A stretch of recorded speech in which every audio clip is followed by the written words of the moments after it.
Waziri Mkuu Kassim Majaliwa ametoa wito kwa waandishi wa habari nchini kutumia akili mnemba artificial intelligence kama nyenzo ya kuwawezesha kutekeleza majukumu yao ipasavyo na sio kikwazo cha uhuru wao.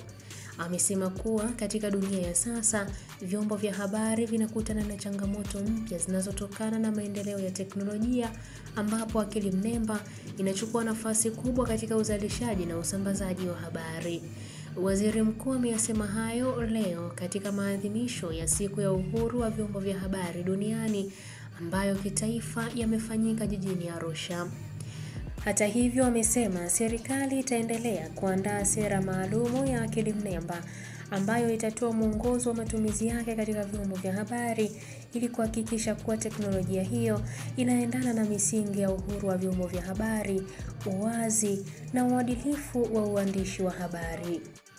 Hii ni ABT Media na mimi ni Irene Nziku.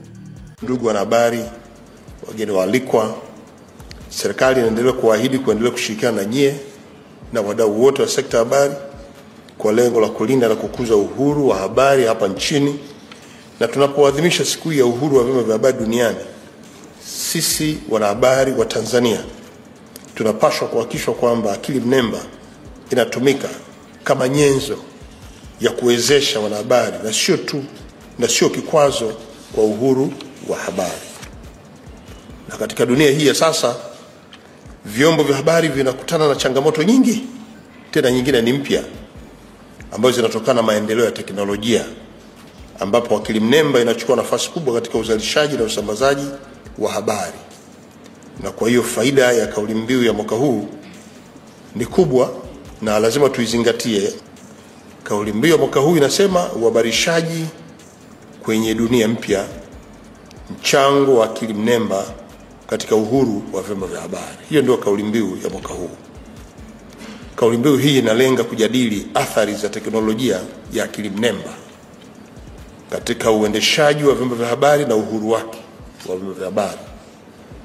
Hapana shaka kwa leo ni siku ya maadhimisho ambayo ni siku ambayo inaleta pamoja na kuna haki bila wajibu. Kwa hiyo na hiyo pia lazima tulizingatie na tuhakikishe kwamba tunajivunia uzalendo wetu, kujitahidi kutumia akili mnemba kwa umakini na uwajibikaji. Ningependa kumalizia kwa kutoa wito kwa wadau wote, hususan waandishi wa habari, kutambua mchango wa teknolojia hii na uhuru wa habari ambao tunao. Tuangalie jinsi ambavyo teknolojia hii inaweza kusaidia katika shughuli zetu za uandishi wa habari.